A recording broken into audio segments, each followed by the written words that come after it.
جب تمہارے لڑکے بالغ ہو جائیں تو ان کو بھی اسی طرح اجازت لینی چاہیے جس طرح ان سے اگلے یعنی بڑے آدمی اجازت حاصل کرتے رہے ہیں۔ اس طرح اللہ تم سے اپنی آیتیں کھول کھول کر بیان فرماتا ہے، اور اللہ جاننے والا ہے، حکمت والا ہے۔ اور بڑی عمر کی عورتیں جن کو نکاح کی توقع نہیں رہی اور وہ زائد کپڑے اتار کر سر ننگا کر لیا کریں تو ان پر کچھ گناہ نہیں، بشرطے کہ اپنی زینت کی چیزیں نہ ظاہر کریں، اور اگر اس سے بھی بچیں تو یہ ان کے حق میں بہتر ہے، اور اللہ سنتا ہے، جانتا ہے۔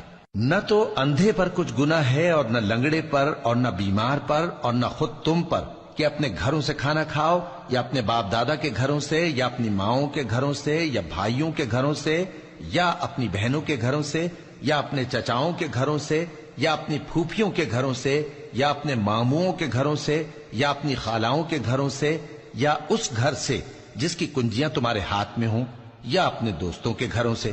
اور اس کا بھی تم پر کچھ گناہ نہیں کہ سب مل کر کھانا کھاؤ یا جدا جدا۔ پھر جب گھروں میں جایا کرو تو اپنے گھر والوں کو سلام کیا کرو، یہ اللہ کی طرف سے مبارک اور پاکیزہ تحفہ ہے۔ اس طرح اللہ اپنی آیتیں کھول کھول کر بیان فرماتا ہے تاکہ تم سمجھو۔ مومن تو وہ ہیں جو اللہ پر اور اس کے رسول پر ایمان لائے، اور جب کبھی ایسے کام کے لیے جو جمع ہو کر کرنے کا ہو پیغمبر کے پاس جمع ہوں تو ان سے اجازت لیے بغیر چلے نہیں جاتے۔ اے پیغمبر، جو لوگ تم سے اجازت حاصل کرتے ہیں وہی اللہ پر اور اس کے رسول پر ایمان رکھتے ہیں۔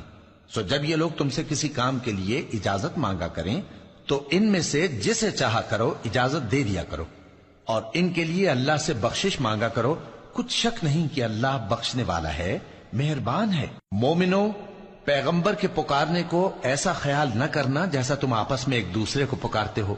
بے شک اللہ کو وہ لوگ معلوم ہیں جو تم میں سے آنکھ بچا کر کھسک جاتے ہیں۔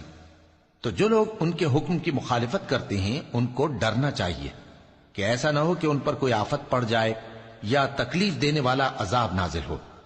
دیکھو، جو کچھ آسمانوں اور زمین میں ہے سب اللہ ہی کا ہے۔ جس طریق پر تم ہو وہ اسے جانتا ہے، اور جس روز لوگ اس کی طرف لوٹائے جائیں گے تو جو عمل وہ کرتے رہے وہ ان کو بتا دے گا، اور اللہ ہر چیز سے واقف ہے۔